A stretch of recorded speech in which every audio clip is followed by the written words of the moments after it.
Good evening, everybody, and welcome to the Every Day is a Story All Its Own podcast. There's a new thing now they're doing. I noticed that the banner was gone. So when you go live, it takes the banner away. So now I know what's going on there. Terrific show for you tonight. Another actor slash filmmaker. That kind of multi-focus training and multi-focus vocation. You all know from the Every Day is a Story book, and my triadic approach is so important. It makes us better at each of them. And Robby's done so many of these great things. I am honored to say that I was his teacher, director, and a mentor, because he's many great mentors for the better part of a decade. So it's great to see him doing all this kind of stuff. Now, what I'm going to do tonight to introduce you to Robby is I'm going to show you his acting reel, which is about 2.5 minutes. We did that with Karen. I apologize again for Karen's internet. So we're going to have her back on either in September or October, so that you can see the trailer for her documentary. You can see the trailer for her award-winning short film. We had no idea that the stream just stopped. We were not notified. So we actually talked for over an hour, and the darn thing quit after 10 minutes. So that was a good rehearsal for us. We'll be that much better when we come back, but still spontaneous. So let me run the 11-second opening. I'm going to read Robby's bio. I'm going to tell you how we met, because it's kind of cool and unique. Then play his reel, and he's going to come on, and we're going to talk about all the great things that he's been doing in the 15 or more years since I've known him.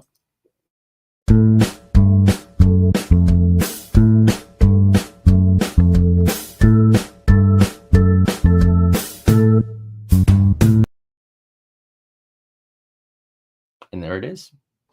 Robby Justiss is a writer and actor based in Chicago, originally from Morgantown, West Virginia, where I'm moving back to in a couple of months.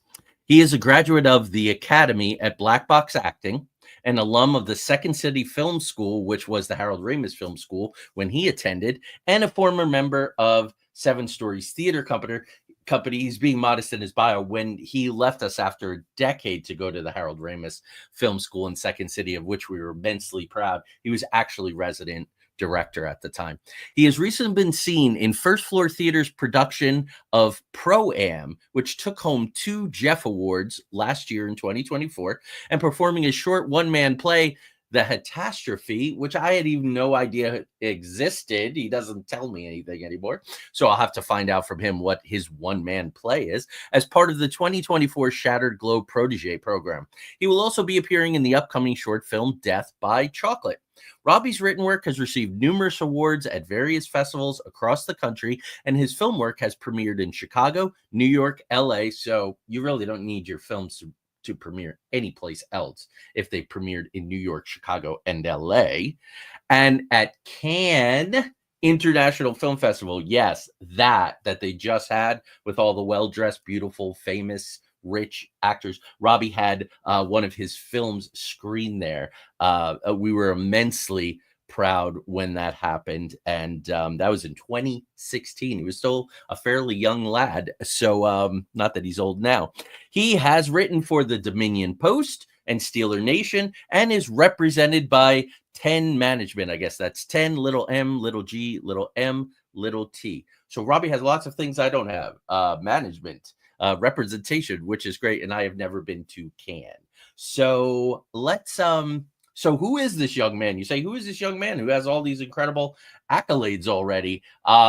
Let's take a look at his acting reel, and I think you'll see exactly why.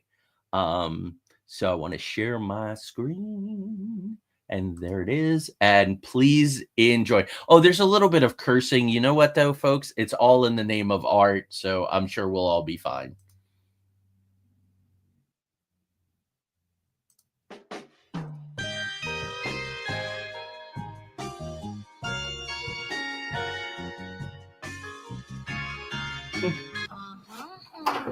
I'll be $33.50. Oh, I'm sorry. I must have left my wallet in my other shirt. Is there anything else we could do? Yeah, get a fucking job, buddy. Do you remember when I told you I was having dark thoughts? Yeah. I told you I was Oh, suicidal. yeah. Yeah, and Yeah. what you said to me. You told me if you can dream it, you can do it. You can do it. What if he did it? No. I'm literally standing right here. Mr. Lankin, you're trying to seduce me. What'd you do with my Tostinos? Oh, God. What'd you do with them? What were you trying to do to Peanut here?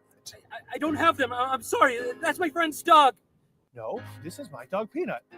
Look at his collar. It says Jurgen. Chip, don't you? Please, man, I'm desperate. I gotta get him back to my best friend, or I'll... Friend? I had a friend once. And a wife. What the just happened? Look me in the eyes. There's no way, look me in the eyes, even with Mike's help, that you're ever going to find Jurgen. Justice. Want to shred? It's my last name, Justice. No. Let's ride.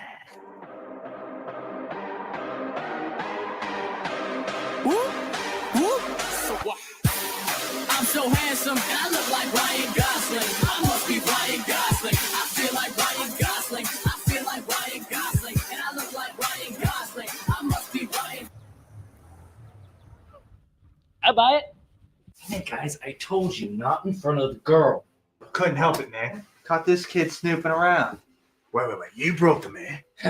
What can I say, babe? Junior college don't pay for itself. Damn it, Tommy. Oh, no, I'm sorry, man. Promise me you'll look after Jurgen today. I can watch him. See, the reason you let me stay here anyways. It's not what it looks like. It's exactly what it looks like.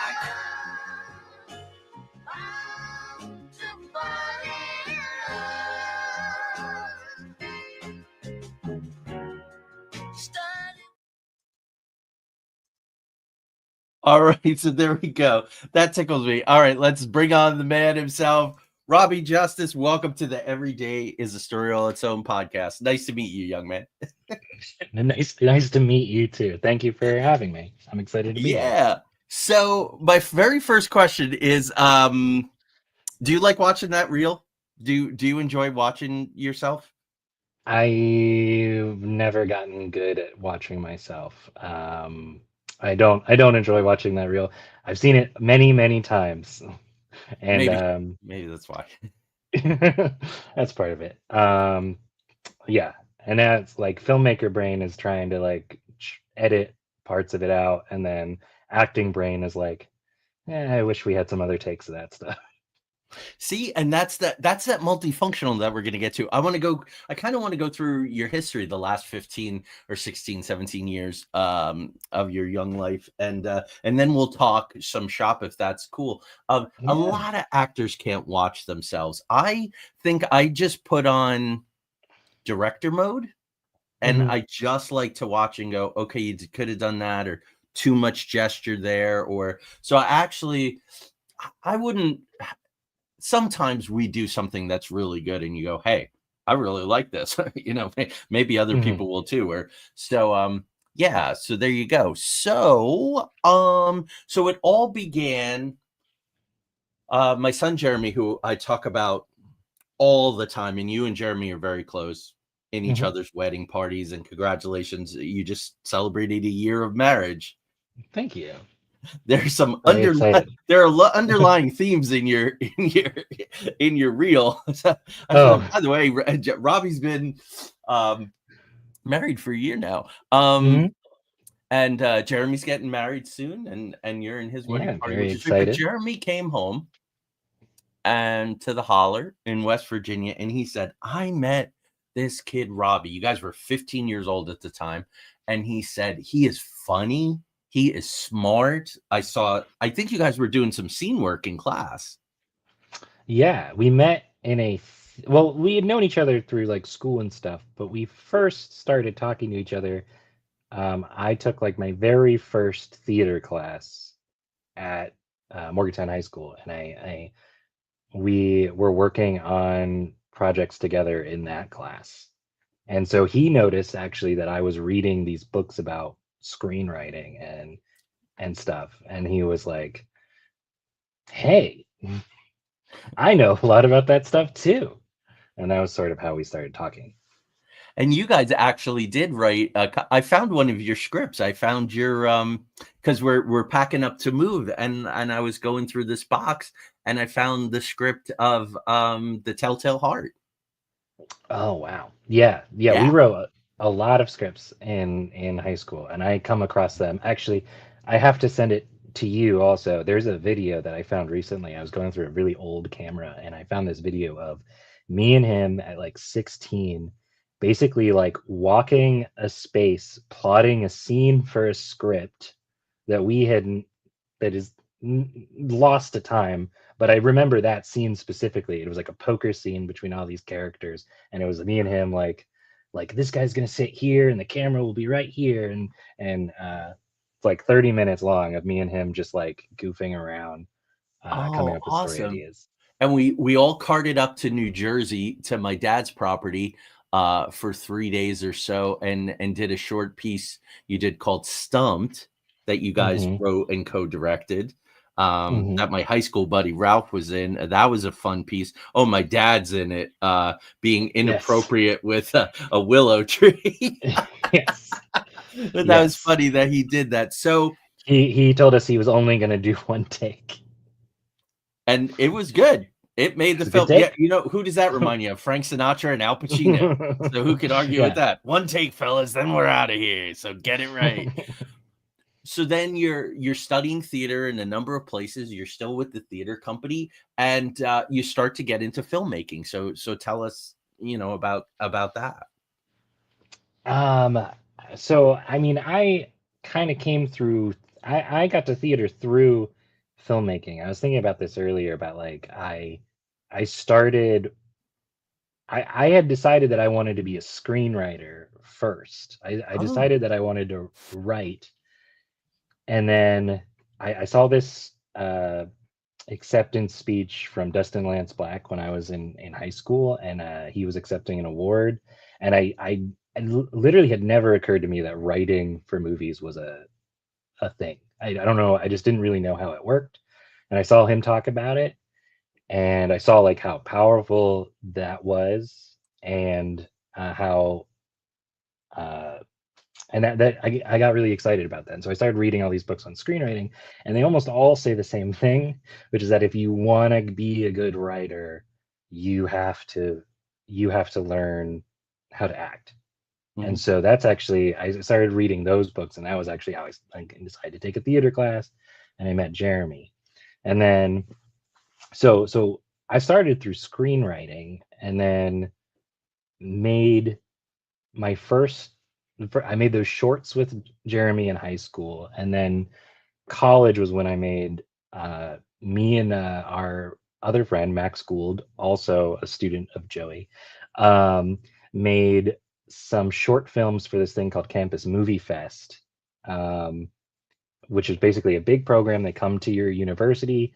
You have to make a 5-minute short film over the course of 7 days.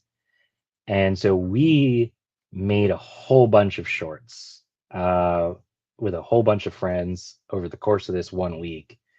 And that was really how I started getting into like how to write a movie and direct a movie and shoot a movie. And those were my first like real projects. And then we got very lucky. Our first short, Other Maxes, won the award at West Virginia University. And then it got chosen to go to the National Campus Movie Fest program. And they selected a group of the national groups to go to the Cannes International Film Festival. So we rode these little shorts that we made with friends all the way to Cannes, which was just sort of a whirlwind experience. It's really like hard to top that as like your first early shorts. I could imagine. So, and how long is Other Maxes? Other Maxes is 5 minutes. Yeah, which is darn hard to do, right? Like Edgar Allan Poe said that that a novel, or you could then extrapolate it out. So a movie, especially these 2 hour and 45 minute, 3 hour bad for my bladder experiences, is a canon. So you just shoot it out there, and it's like bound to knock something down. Whereas a short piece, especially like to tell a full compelling story in 5 minutes, that's like a rifle. That's like a shotgun. Well, not even a shotgun. That's a rifle at 5 minutes. Yeah. And Yeah. we had no idea what we had no idea what we were doing. I think we made it, we wrote it, we made it, we wrote it, and we shot it. And I remember telling you about it. Yeah. And it got it into a festival, and you were like, "Oh, that's like the film is simply it's about a guy who realizes there's a bunch of different clones of himself, and he can use them for different parts of his life, and it has negative impacts on his life by the end." And I think we told you about it, and you're like, "Oh, it's like Multiplicity." Yeah. And I was like, "I have what's that?" Being like a 16-year-old or like a 19-year-old, I guess.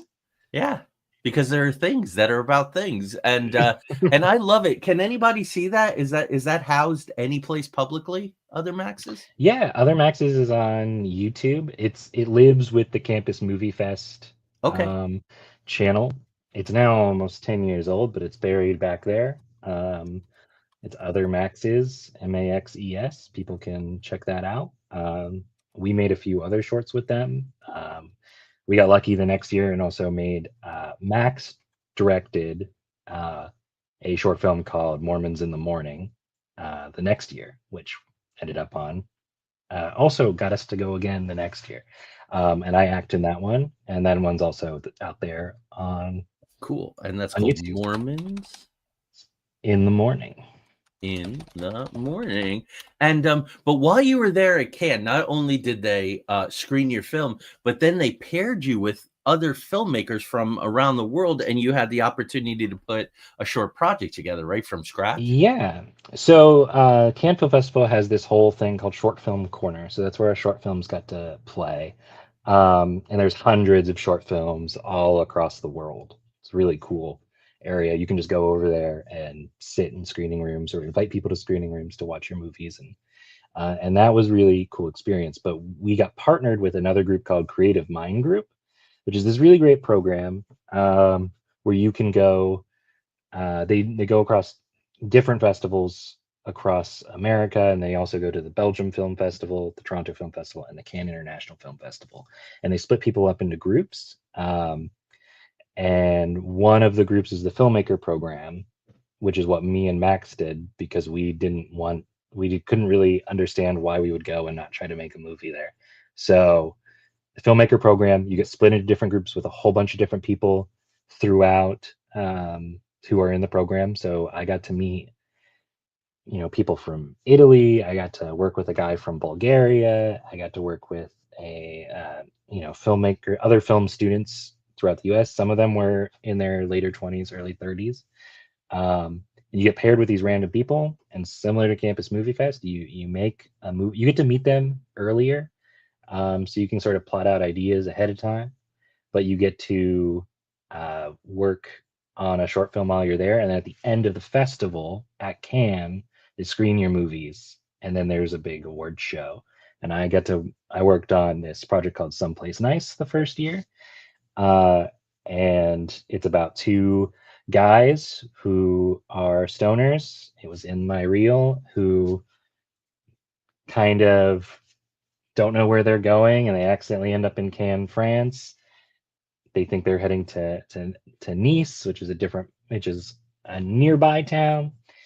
And so they end up there, they get lost, they're at this Cannes Film Festival, they have a huge falling out over all of this. They can't remember where they placed their stash. And this played at the end of the festival, and we got voted as the audience award winners, and we got to do a little champagne toast out there at Cannes, and I have my one little film trophy that I have in my house. He's so Keep that one. self-deprecating, folks. We won everything that young filmmakers can I don't know make short film in Cannes. I would call it self-deprecating. Sometimes I'll do the Richard Dreyfuss thing that he does with his Oscar. Well, I'll just put it in the fridge so that people can open it. And go, what's this? Very good. So after this and this big thing, you decide we had moved down to North Carolina, and you decided to come down. Refresh my memory why you came down in North Carolina. So you were moving down there. I had worked with 7 Stories. I started in high school. I mean, through Jeremy, I started working with you guys, doing theater and training with you and learning so much. And you guys had decided you were going to move down to North Carolina to work with historical education and Port City Tour Company down there. And at the time, we were really looking to grow the theater company down there and figure out ways to do new media. Right. And so leaving after I realized that I was not going to leave West Virginia unless I had like something to go off and do. And this was kind of a lifeline as well. And so we went to Cannes in 2016, and then I walked around Cannes handing out cards about the theater company. I don't know if that really, how much that, if any of them ever called, but yeah, another one of my projects just had that happen. It can, they're getting so much stuff. They're getting so much stuff. Yeah. And then summer of 2016, I moved down there with the hopes of doing a whole lot of theater and getting to do learn more with you guys, and hopefully at that point I had been made resident director, and so it was to really create some great theater down there, which I think we did. I'm very proud of all the work that we did down there. Yeah, and especially if Sam Graber's watching us, because we were talking on the phone today, playwright Sam Graber. We did the Scene Master with Dominic Massimino, who also, but we'll just hold that for a second, because by that time, we were in-house theater company at the Trans-Allegheny Lunatic Asylum. Mm-hmm. So we did 3 Gothic Doctors, which is now being produced out in LA. And you were a seminal part of that. Max directed it. You and I together played all the characters in this musical. That was fun. You directed Tanya and I in Love Letters. I did. That was my directorial debut. Yeah, and you did a great job with 2 difficult actors. No, I think we were pretty nice. It's a great act. We did Sam's In Congress with the Night world premiere. Yes, we did that. We did the 2 murder mystery musicals. I worked on as a lighting director and sound designer for one, and then I got to work and then I was in the sequel, Dumb Shoes Never Cry. So Wilhelm von Werner von Kraudikrautor. Yes, something also like that. You were a German. My first musical. Yeah, and you did it with a German accent, and you were often voted as the guy who done it. Yes. You had the record. I mean, I was a Nazi, so you were a Nazi. Little did we know. Little did we know. All these years later, Nazis are everywhere. Yes. God. And then we did all of that theater. We did the bullying education workshops throughout West Virginia, which is really how I started with you. Those are some of the first things, was doing classes at New Mystics when it was New Mystics, and then doing the bullying education workshops and the Boys and Girls Club. And then after Cannes, and then so let's talk about this, because everybody knows about the historical education programming that I do. I'm going to do Cyrus Irving now, and I've done Allen Ginsberg, and I've done the Pirates, I've done Che Guevara, I've done so on and so forth. I'm going out to Nevada, of all places, to do one of my pirate characters in October, which I'm excited about. But you played a doctor and took people on historic education walking tours for the Beaufort Ghost Walk. Award-winning. Yes. So I did the Beaufort Ghost Walk, and we started, and actually that came out of like somewhat necessity. It's like a good thing to learn that sometimes some roles are maybe not what you're meant to do. I was trying to do a pirate character, and I was me, and it just wasn't reading as a pirate character. It was like, that's not really Robby's vibe. So we came up with this. I started doing some research through my dad, who does lots of genealogy stuff, and we have a lot of family in North Carolina. And so I found out about there was a doctor that was loosely related to now Grace Sills, who was a doctor down in North Carolina. I was like, that's all I need to like sink a hook into something to relate it back to me, and this guy can be a little bit a little bit more awkward, a little bit more nervous, a little bit nerdier, and so we got these medical tools. We helped create this whole little medical bag and this whole backstory for this doctor who had lived in the area. It was just sort of passed through this part of North Carolina and actually moved inland as he got older and got sick. But now he was stuck here. And, I would take people around and I would pull out the medical tools, much to the chagrin of some parents. I would pull out the medical tools and teach them about the weird old-timey medical history and the naval medicine. I was like, you don't really even need to you don't need to do ghost stories. You don't need to do folklore. You just tell the real thing and it's scary enough. Yeah. Yeah, and it was a very popular character. And Dominic played a whaler. You brought us Dominic, I believe. Yes. I called up Dominic. He was looking for something to do over the summer.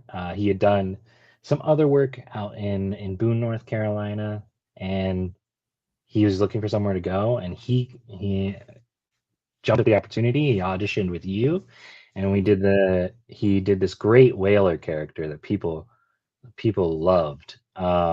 Older, for some reason, Dominic had such a way with the older clientele. Like they just wanted to sit out there and listen to him tell stories. He was an old soul in a 23-year-old body. It was really fun. He really enjoyed it, and having him down there was great. I was thinking also about how that was my first experience really doing. I think that built me a lot of confidence being on my own as an actor and doing one-man shows, because we would walk around Beaufort, sometimes up to, we didn't like to do it with them. Sometimes it was 20 or more people, and pulling them all around in areas of Beaufort and having to keep them interested and then pull them in. And that was my first time doing any sort of I think that prepared me to be able to do stand-up or do any sort of one-man show work up here in Chicago. Yeah, because that was essentially a one-man show that lasted what, like an hour and 10 or an hour and 15 minutes. Yeah, and we had to learn to improvise. Sometimes you look at your audience and it's especially in North Carolina, it's 100 degrees outside, and you're like, well, we're not gonna be able to walk exactly the normal path because they need to go home now, or you have to change things on the fly, or there's something going on that you weren't expecting in front of the monument that you were supposed to do something at. So you gotta switch your stories around in your head, or you got to tell them a different story that you keep in your back pocket for certain times. And I think some of that was the best theater training, was just walking around out on the street with people. Yeah, when I was in Tulsa last weekend, I had an opportunity to talk about cutting my teeth and doing writing and acting acting first and then writing and acting for 3 to 5 year olds in participatory theater. And there's just some things where they're just not safe, because if you try to make them safe and you try to control it, we knew a guy who was an outstanding pirate. I mean, he was brilliant, and that's how he made his living. And he just could not adapt to that form. Yeah. And we had to let him go. And it was heartbreaking because I brought the guy in from pretty far away. He lived with us for a while. And then Robby, were you one of my non-player characters in my second escape room that I ever designed, right? In the Last Days of Charles Vane?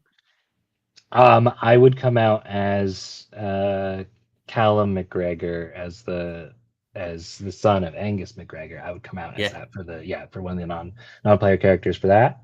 And then we would do that was the main one. And then cool. So then you let me know. We did the Seamaster, which was a 2-hander, and it was you and Dominic. I wish we had that on tape. It was a brilliant play. You two were great. We got really nice sponsors. We brought in a producer. It's the only time I ever brought in an outside producer, and she kind of did all the logistics and all. And we did it at the community college, which was fun, in this place with big glass behind you. And I directed it and ran all the tech.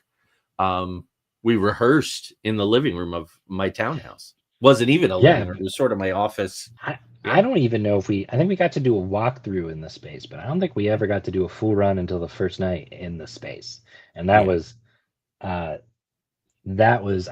first time I had done that was the first time I'd done a play that was all we didn't leave the stage. Two people for 2 people for an hour or more, or more. I think it ran about an hour 10. And brilliant, and about a merman, but not what you think. Yeah, that was also like some of the first dialect work that I got to do, was doing the Carolina accent in North Carolina, which felt like I had to nail it or people were gonna know. Yeah, and you did a lot of research. You talked to people because it was that down. What do they call that? Not down east. That's a New England term. It wasn't quite the Ocracoke accent. It was just the North. It was just the down east accent, the Carolina accent. Yeah. Cool. So then you let me know. I think we were maybe about to. No. We were doing Seamaster. The summer was over. I think we did the Seamaster maybe in January, February, and you got accepted. I wrote one of your recommendation letters. So I was in pretty early on the process. Also wrote a letter about financial aid, which I think worked out pretty good. Did help me out. Yeah. Yeah. So you got accepted into the Harold Ramis Film School. It was the inaugural class? It was not the inaugural class. They had a couple classes beforehand. I was one of the early classes. Because they had opened officially in 2016, actually, when I moved down there, as far as I know. And then 2018 was the year that I started. And I was accepted into, there were 2 cohorts that were accepted, so 24 people were accepted that term. Hundreds of people at the time were applying for that school, and I was lucky to be accepted as one of the 12 to the Harold Ramis Film School, which is a 1-year program that runs 12 months, which is a year. Is sort of redundant. And it's a 1-year program that focuses on comedic storytelling. It's the world's only film school that focuses on comedy. And it was created with Trevor Albert. It was one of Harold Ramis's producing partners. And everything used the Second City teachings in order to help you write better scripts, to direct better movies. It means using improv and collaboration and creating from abundance, which is this idea that there's really never really an excuse to not have an idea. You can write. I don't know how much you've talked about creating from abundance on this podcast. That is not a phrase that I have ever used. So please enlighten us. Yeah. So creating from abundance is really it's a pretty simple idea. It's you shouldn't ever run out of ideas. So if you find yourself stuck, you should have basically just simple lists that you have in your head of things. Go all the way back, pull from what you're writing, from what you're thinking of, and just start listing things. Start listing things like settings, like a cafe or a restaurant or a bar, and start listing relationships, father and son, best friends, girlfriend, boyfriend. And start listing foods, start listing whatever. And eventually you'll come up with a father and son are having pizza at a cafe. And you've got a scene there. It might not be the best idea, but you can just keep doing that forever and you will have ideas. There's no excuse to not have ideas. And that's the simple, poorly explained version of what they teach. No, so every shop has its own terminology for things, and sometimes that's helpful and sometimes it's not. In this case it's neutral, but I'm just saying I just read a screenwriting book where the guy had to come up with alternative names for everything that we do as writers in our process, because it was his book and it was his system, and I was like, that's kind of cheating. But but I teach that, especially like in improv classes. So, okay, here are the people, here's the place, you come up with the problem. Here's the problem, here's the place, you come up with the people.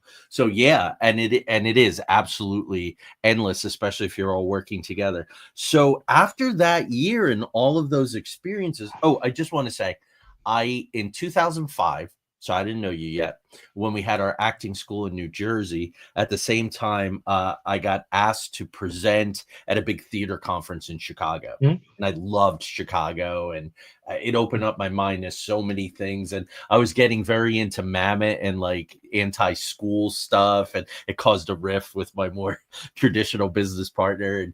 But anyway, I got to take a series of workshops with Second City, and it's some of the best stuff. That is such a high level of training and work and structure that allows, I'm a full believer in, with a lot of structure, it gains you actually a lot of freedom. So whether you're using the 3-act model, whether you're using, what seems like, this is such a narrow box and I'm supposed to improv in it, but it holds you safely where you almost can't screw up. So you're feeling more, and your partners are very nurturing. So we did a lot of that team building stuff, building the necklace. And I don't know if they still use those terms when you were there. They probably did, but the pearl necklace, I think. It's all the same stuff. I think they just use different names now.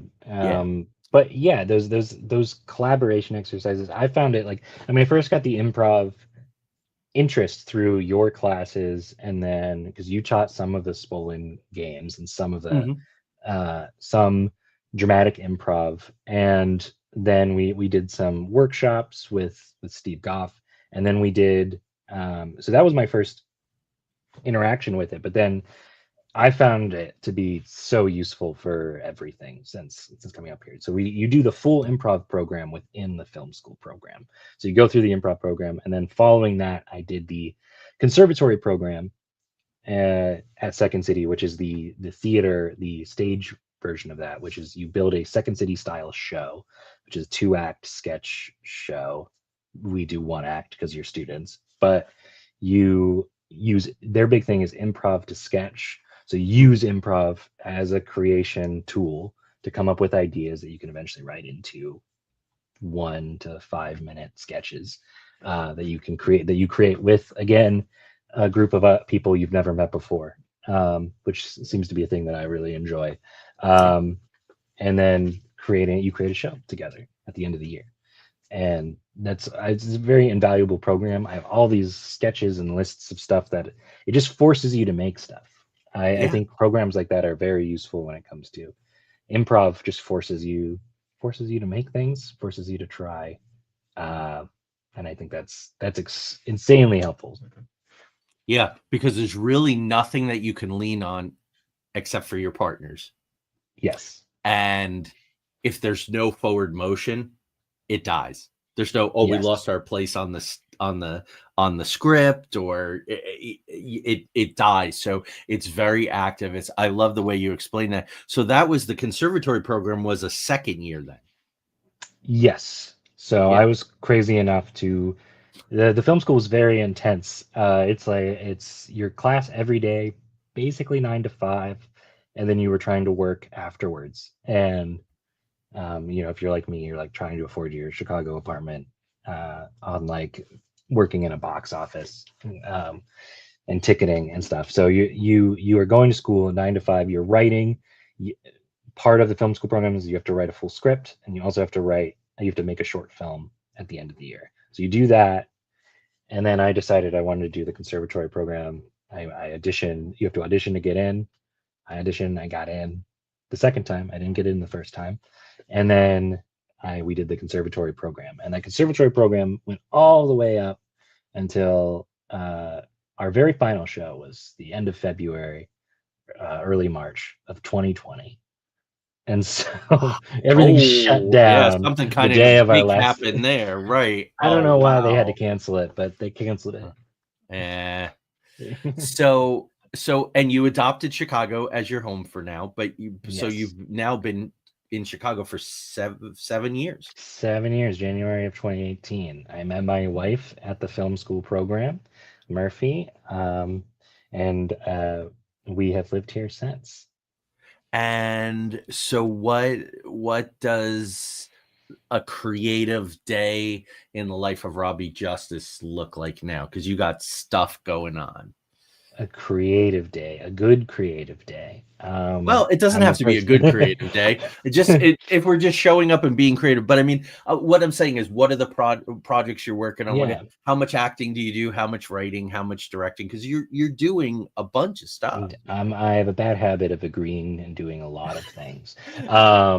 I'm going to stop you right there. Folks, luck has nothing to do with what he's talking about. You don't get into CAD because you're lucky. You don't get into Harold Ramis because you're lucky. And you don't get in because of recommendation letters. You go because you're good and you're authentic, and they see something in you that's going to serve their needs.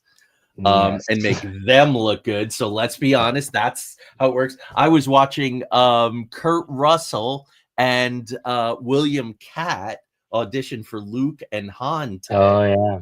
So they were looking for the people who are going to make them look the best. Let's be honest. Yes, that's actors are a way to do that. So and there was something else you said too about also anything self-deprecating. This young man says he's more than earned all this. So what are you working on? I'm working on personally I'm working on several writing projects. I'm in the process of editing my first book, and I am also working on this screenplay that I've finished the screenplay. We are currently in the process of working on a pitch deck for it and shopping it around to some investors in West Virginia with the goal of making our first feature next year. That I say we, because those my collaborators are Max Gould, who's the director, Vinny DePinto, who's a producer who's hopped on board, and Nick Tabeats, who's also a producer, and Davis Rohrer. All guys I met from college in West Virginia, all great guys, and we are all currently trying to get that made next year. That script has circled some festivals, it's won some awards, and that's the main focus, is working on my pitch documents for that. I'm currently working on a short film called Burger Boys with a friend of mine that we are hoping to make in the next couple weeks. It's a little short film about some food podcasters who are clearly not doing very well. And that's nice. Those are the main things right now. That's cool. The whole I used to. Oh, go ahead. Oh, I was just gonna say I used to feel really bad about my I used to self-compare my writing to everyone else and like my writing process, and I think everyone does that, until I watched Aaron Sorkin talk in an interview, and he was talking about, if you watched my writing process, it would look sneakily like someone watching SportsCenter for 6 hours a day. So I was like, okay, well, I can. Well, Sports Night came out of that, which was brilliant. Yeah, some people say so that's the best thing of its kind. Mikhail Baryshnikov said, I don't try to dance better than anybody else. I just try to dance better than myself. Mm-hmm. And that's all we can do, because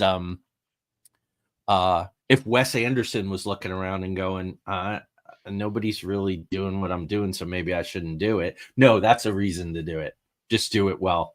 But I was thinking, speaking of Wes Anderson, he's got his group, Jason Schwartzman, and all these people that he's, for a really long time. You're a bunch of dudes from West Virginia who all wound up in Chicago. Have been working together a long time. Makes me think of Adam McKay and like Will Ferrell and that group, and Judd Apatow and Seth Rogen, those groups. I really love that. That's what I miss most about the theater company, is having people like you, people like Josh Brooks, people who I worked with over and over again. And then you could write for them. And then you could, seek plays that were a great vehicle for the people you loved to work with. And that really, for me, that's why I created that whole new play development program. that we did, which was wonderful. I thought as young actors, young writers, the opportunity for you guys to work on works in progress was highly instructive. And then we got to work on so many projects also that were exposed us to, I think, to a lot of different kinds of theater. We did some like very strange out there plays. We did some very straightforward dramas. I think, it gave me, as someone who was so new to theater, like a large scope of, I don't know, if I had only done the theater program, I would have only known like our town. So it was, it gave me a wider range, I think. Yeah, there's a whole world of work out there. So not to get all bowfinger on you, but you're the writer of the new movie. Max is a director. So I guess Max is the one I have to send gifts to get an audition. Yes. All of us. I mean, I'm a writer producer, and then we will, depending on this pitch process, we'll start fleshing out cast as we get closer. We've been very lucky. We got to work some really great people at the West Virginia Film Office. If anyone's trying to get anything made, I highly recommend reaching out to them. They are very accommodating. They very much want to make movies in West Virginia, which is something that not enough people make. And when they do make, it's not so kind to the people who live there. Right, with the exception of people like Bob Tennell. With the exception of Bob Tennell, there are a few people out there who are really trying, to change that. But there are a handful of people out there, or there's been several examples. There's lists of examples. We all know the stereotypes, and we are trying to make good content about good movies about good people, which is what. Yeah, and the audience knows this, and but I'm going to say it again. One of the reasons I'm moving back to West Virginia is to work with Bob Tennell and to be near Pittsburgh. And between West Virginia and Pittsburgh, there's a lot of good stuff going on. And I really want to pay more attention to my on-camera work. I've been doing this theater work now that I kind of took a break from my on-camera work. I want to get back behind the camera. I have some stuff in the industry now that's being shopped great as a writer, whatever. That's probably my least favorite aspect, is the writing aspect. I feel better if I was directing it, which I got a chance to do that. Let's talk about 2019, The Monster That Comes at Night, a play that you wrote, which we haven't talked about your playwriting life. Yeah, it's short, but hopefully growing. I wrote. You're funny. I wrote that play while living in North Carolina. Or I started writing that play while living in North Carolina. You were very helpful in helping me edit that play. I actually think you sent me. I don't know if you know this. You sent me the information about the people who eventually put it out there. About Elephant Productions. Yes. Yeah, because I think Jeremy was involved with them for a little while when he was in New York, maybe. Oh, I didn't know that. They put out a call. So The Monster Comes at Night is a short play. It's about a brother and sister telling each other. It's a one act about a brother and sister telling each other a story in order to cope with their living environment. And it deals with the brother and sister talking in the room, and then the fantasy stories that they are creating as the play goes on. So there's kind of two stories happening at once, and of course they converge at the end. And that play I wrote, first play I wrote, it kind of actually, I sat at a cafe and it just sort of spilled out.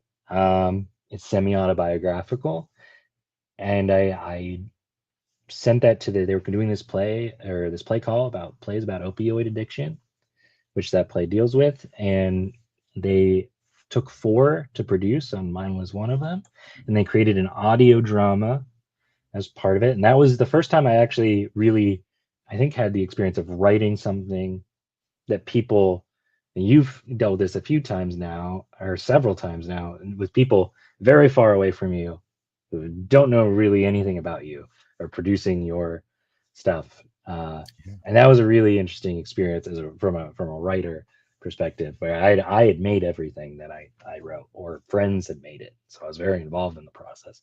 And this was something I sent. And it was really rewarding to hear people like yourself when they don't even know you. And it was also very nerve-wracking and very, all the frustrations that come with like, that's not exactly how I wrote it. But you'll get over that. Yeah, you'll get over it in time. But it was really the play premiered in 2019 at the Tank Theater. They had a great cast. They did this great shadow puppet work for the fantasy element of the play. My parents came to New York with me to see the show, which was very nice and very supportive, and I really appreciated that. For parents who have a son who's like, I want to write and act and do comedy, they are very supportive, way more supportive than other parents who hear their kids say those words.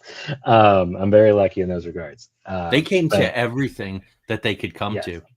Yeah, they came to your directing debut when you did Love Letters.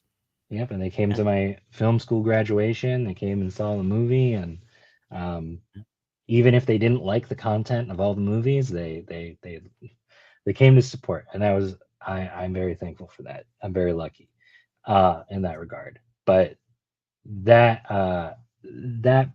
play premiered in 2019 and was supposed to be published in 2020, but the publisher who agreed to publish, of course, 2020 had money troubles and it never actually made it out there. So actually very recently this year, it's no longer contracted to those people. So I'm looking to hopefully get that published out there. It's had a production, so submit it to Dramatic. Submit it to Samuel French. That's like the criteria. It has to have had a legitimate production. I have some stuff with Dramatic Publishing, and every once in a while you get this fabulous check and you go, this is cool. I was off living my life, and I got a check last January because you were talking about other people doing your work from far away. And I've had some of my work workshopped in Israel, in Ireland. But I went out to the mailbox. I was about to have a big meeting with the industry about 3 Gothic Doctors. And I go out to the mailbox, and there's an envelope from Dramatic Publishing. And often, like, you only get your royalties when they reach a certain threshold. Like, they're not going to send you a check for $50 or whatever. And I opened up this check, and it was sizable. And I was like, what the hell is this? So I went out to the internet. This is how surreal it gets. I went out to the internet, and somebody had toured my play for 6 weeks in England. One of my plays for kids. And no one tells you. They don't have to ask your permission. So you're completely oblivious to the fact that people are producing your work until you get your royalty checks. It was very neat, and I loved very much what they did. I saw one video. It's also hard because I not only wrote it, but I toured in it for like 3 years. I did well over 100 performances of 2 Marys, 5 Jacks, and one very big shoe. And so it was interesting to watch. I had seen another actor when I decided to go off and do other things. When we opened the acting school and all, I didn't have time to tour anymore. So I had seen an actor do it, but seeing this young actor from England doing the part, who was English. And I did him with a Cockney accent. It was a wee willy winky, and man, I fought these children's theater associations were like, you can't do an accent with little kids. Sure, you could do an accent with little kids. That's absurd. Like, they never don't hear an accent, Yeah. So I said I'm doing the accent, and it lent a lot to it. But so you didn't talk that much about what's going on. You're still acting. I know you do different stuff. You're redoing your reel. Yes, I am currently in the process of redoing my reel. I've got some shorts over the last 5 years. My reel was made by Diego Torrado, who was my roommate from film school, and he's a great stand-up comedian. And if you check out his stuff, if you like really weird, aggressive humor. If you don't, probably not for you. But he's a very his last name, very Robby? great person. Diego Torrado, Torrado. All right, very shout out fun to guy. Diego. But he made that reel for me. We were both trying to send stuff out, and we both eventually got agents. So he made that for me. And I'm in the process of making that. I'm making a new one, which is an interesting process of having to watch a lot of your short films and find the best clips and then show them to other people and be like, do you think this is good? Would you hire this guy? Yeah. I have the privilege of I consult on people's acting reels, and it's fun to sometimes to go, and I guess it's kind of my thing. This should be here because it abuts better with that, and suddenly it elevates, because if you do them right, they sort of do have a bit of a narrative. It's not as random as one would think. It's not just, oh, let me take my 6 or 7 greatest things that are 2.5 minutes, because that's what they all typically seem to be, and just string it together, and it doesn't matter. It does have some build. You change it up a little. They think they have a handle on what you're doing. You only have like one dramatic moment, and that's the one with the blood, and it goes by so fast, but at least it's in there, and it comes at a really good time. But then you go right back to the comedy with the it's not what it looks like, it's exactly what it looks like. That's the process of going to a comedy film school. You end up in a lot of comedies. But over the years I've been very lucky. I realized after the lockdown and everything in 2020 and 21, I was only getting callbacks and auditions. I mean, somewhat based off how I look, but I was only getting callbacks and auditions for stoner best friends, slacker dads, slacker boyfriends, and that was the only things anyone would call me in for. So that's why I decided to really I started turning down silly shorts and really trying to do more dramatic stuff, and that's why I decided to go to the Academy of Black Box Acting here in Chicago, which is one of the most prestigious acting schools here in Chicago. They are how I got an agent. Was doing their showcase at the end of the year, and that, again, very intense program over the course of the summer. The people who work there also work with First Floor Theater Company, which is how they cast me in my first dramatic show, or major dramatic show. I've done a lot of showcases around the city and done a lot of staged readings and that sort of thing, but that was my first dramatic play. Was through them and the work that they saw me do over the year, which is why they cast me. And you not only did all of that, but you changed your hair, you lost weight, and that opens up the range for you. It's a little less Dan. I always mix him up with Dan Stevens, the kid from Fanboys and Fantastic Beasts. I love him. Yes, I know who you're talking about, and I love him too. My Dan, wife, never remember his last name. My wife always Dan Fogel. Yeah, Dan Fogler. And my wife always. That's funny you say that. My wife always points him out in movies, like, you could play that part. Yeah, he's really good, but you could play that part.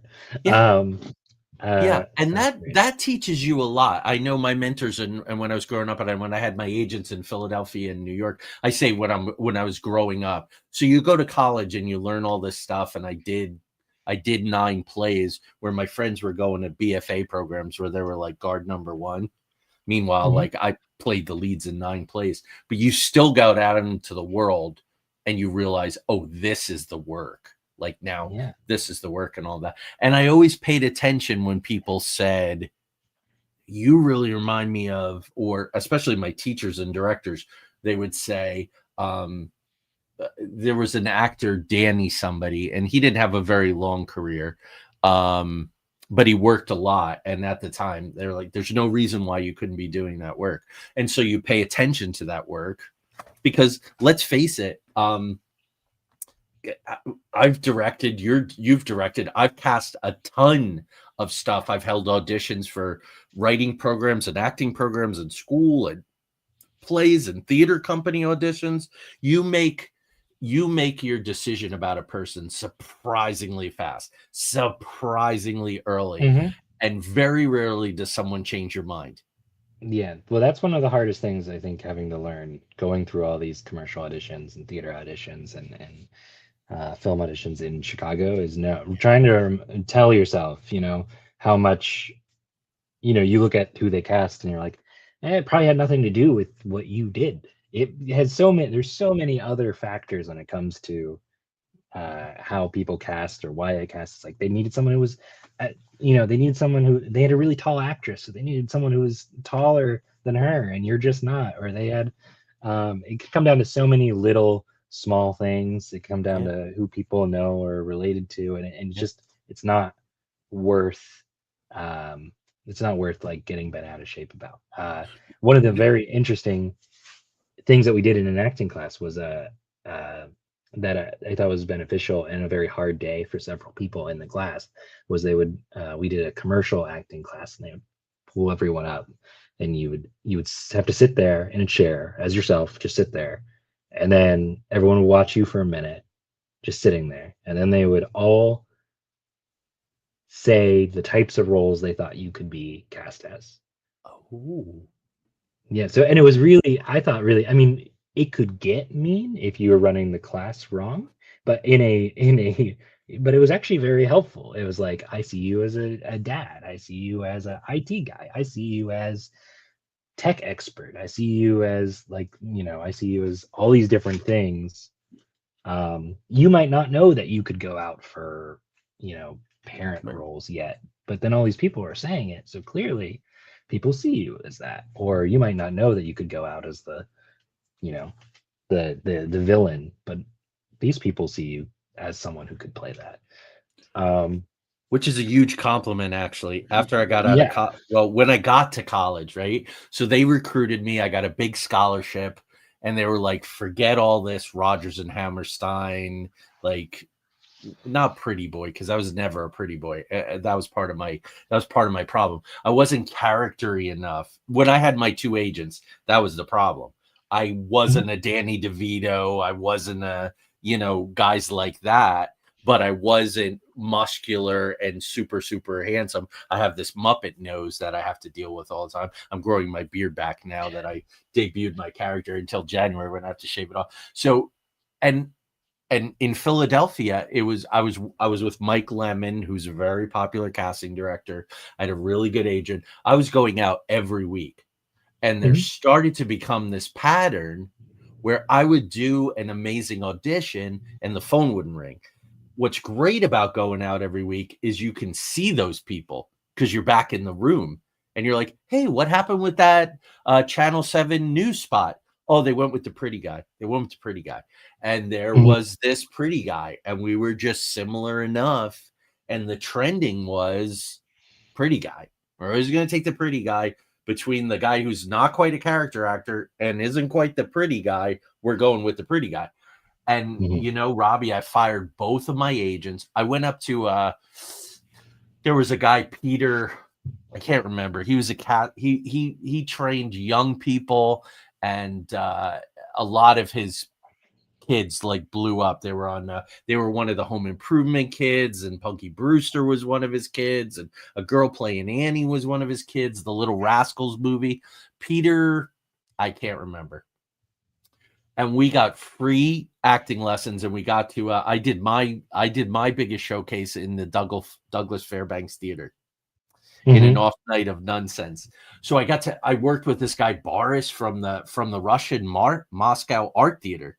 Direct descendant of who, dude, he made me my first audition. I was like, I get to work with Boris Leskin. Oh my God, I'm doing my lawn. The first hour, he made me walk into the room. He'd go, yeah, no, what person are you? What do you want them to know? Do it again. What do we say? Do it again. For the first hour, and I was like, what is this jiggery pokery? We didn't even pick up the script. Anyway, there was a point to all of that. My God, I'm so sorry. I swear to God. No, Robbie, I swear to God, there was a point. We were talking about casting. Oh, casting. Right. Yeah. And Jerry, my mentor, who you never got to meet, said, if you're an orange tree, be an orange tree because you'll never be an apple tree. So know what your strengths are and go out for those things. Go out for other stuff. Stress yourself and try to. My guess. Go ahead. Don't let other people tell you who you are. more, I think, was the thing that I learned. Is just, it's helpful. It's good to learn how other people see you. So that tells you, what roles, if there are different roles in a show, like which runs you might have a better shot at. But if you want to go out for the lead, go out for the lead. Go out for whatever you're interested in, because at the end of the day, that's going to show more than than just trying to get a job. I think that's the wrong way to go about it. And there was probably a half a dozen times, Robbie, where I didn't get cast in something, but I got a phone call for something else because of my audition for the thing that I didn't get. Yeah. So I mean, that play I did with them, I auditioned for. I auditioned for one role and I got the understudy for the other two roles in the show, and that was how I ended up getting to be involved in the cast. So, yeah. So we're out of time. So you have enough accolades, enough training, enough experience, enough concrete stuff out there, and a lot of wisdom for the young people. You were 15, 16, 17. What were the things and leave me out of it.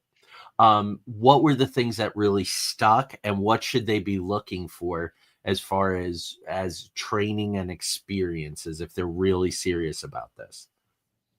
I think just getting involved I recommend getting involved in any improv class you can find. I think improv has been extremely helpful for me, and I'm someone, especially if you're like me, if you're someone who has anxiety or suffers from any sort of depression and gets overthinks a lot, improv forces you to not overthink, because you are in the middle, you're standing there with someone else, and you have to react, and it doesn't give you time, and time can be the biggest enemy of I think all creativity. So sometimes it's great, but sometimes it can be incredibly difficult.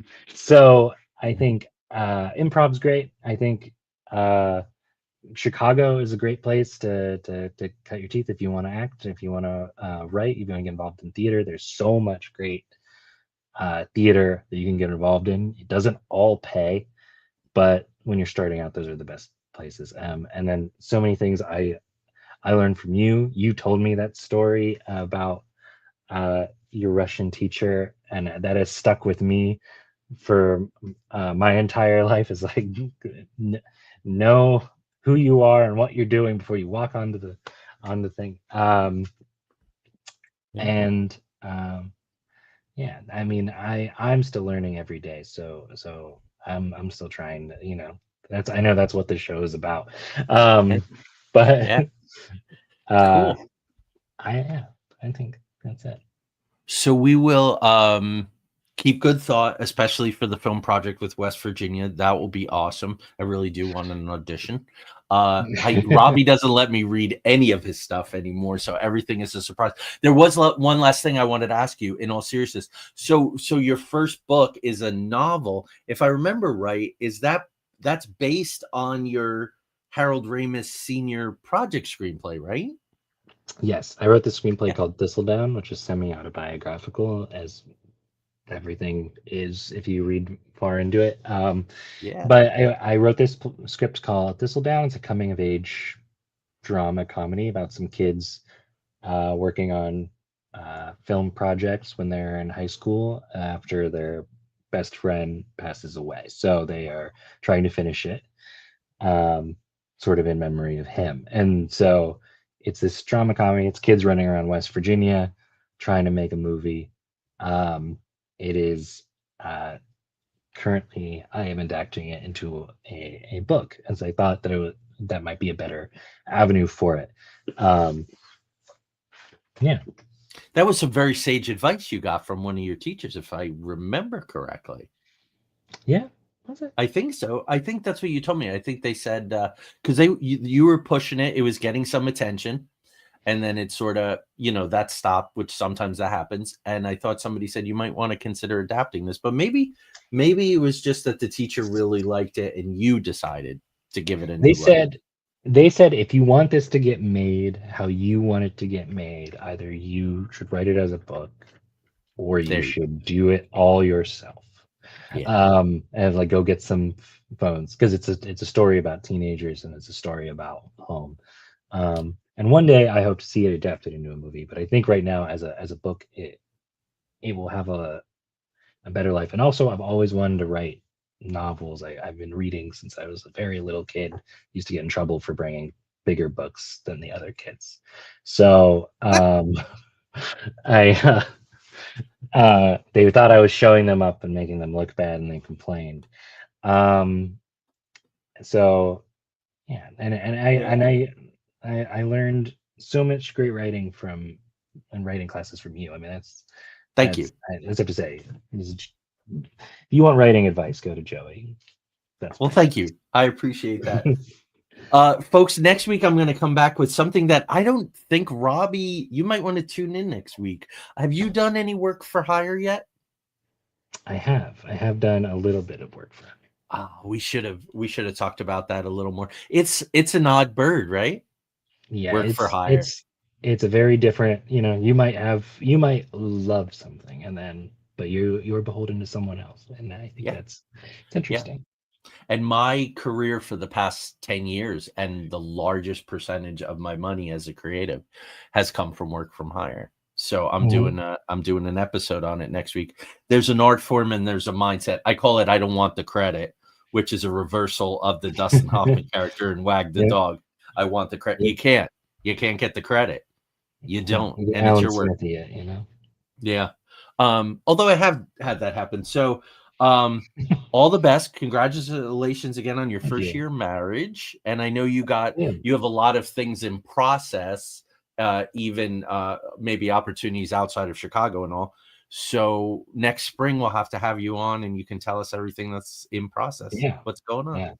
No, all right. Okay. All right, everybody. So I will see you all next week for Work for Hire. And then after that, I think for the next 7 weeks in a row, I have terrific guests, actors and writers and all kinds of great stuff. I am loving this. Thank you all. And I'm not going to bother with the bumper. We're just going to go outro because we went a little long tonight. So see you all next week. Keep telling your stories. Every day truly is a story all its own.